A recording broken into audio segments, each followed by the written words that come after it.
Hello everybody, and welcome back to another video.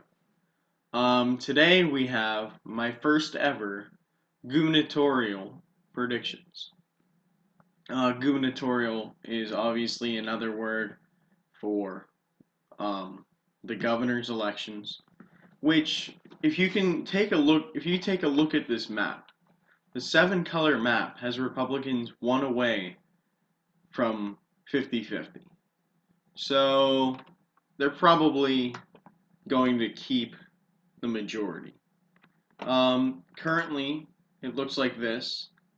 I think Democrats can probably gain some seats, but let's see. So first we have Alaska. Alaska, I'm going to say leans Republican. The two major candidates are an independent, not like a Bernie Sanders who caucuses with the Democrat. Yeah, Bernie Sanders is an independent, but he caucuses with the Democrats. No, this guy doesn't caucus with anybody.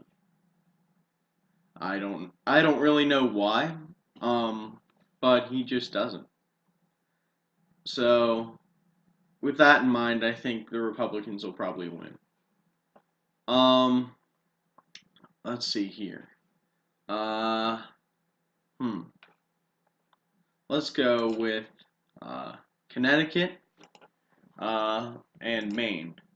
Both of these have incumbents who aren't running, so I think that without the incumbency advantage, it could be hard for the Republicans to gain seats here. Um, we have the Florida election, which right now I have Gilliam winning. I previously made a video on this, so I'm not going to talk about it too much. But this is a election I'm going to want to watch. But right now, as it stands, Gilliam will beat DeSantis. Let's see here. So, right now, I think Scott Walker will narrowly, keep his seat. This is another important one because Scott Walker is a pretty notable person. So, I think I think he can retain his seat.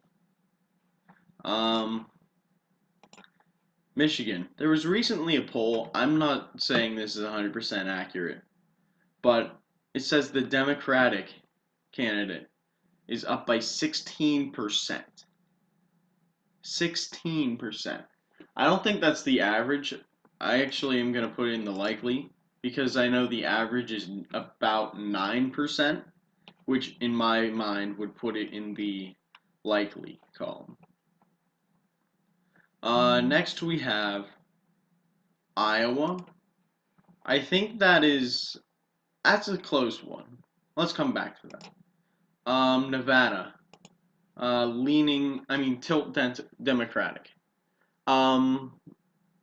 The incumbent governor is running, and he's a Republican. But right now, because of how much more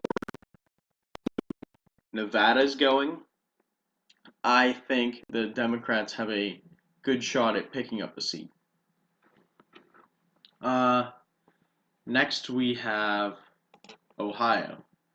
Ohio, I think, will stay in the Republican column because John Kasich, who most of you know ran for a candidate for the presidency 2016, can't run due to term limits.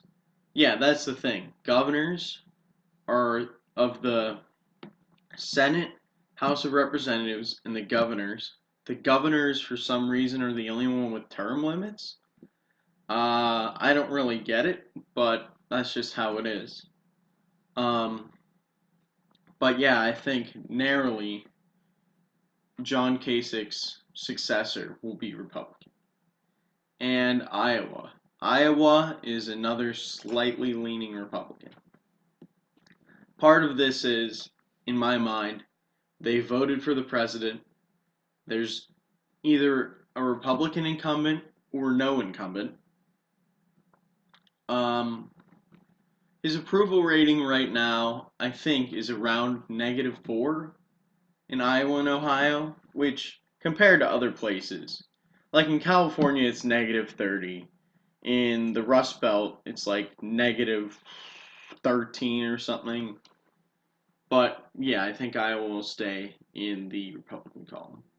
So that's it. The Republicans retain majority of the National Governors Association, which is a legitimate thing, with 28 representatives to 22 Democrats. This is how the makeup would work.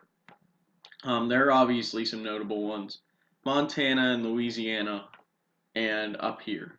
People aren't usually that partisan in governor's races. So that's about it for this video. Thanks for watching. Comment down below if you think of any changes or anything, and I'll see you all in the next video.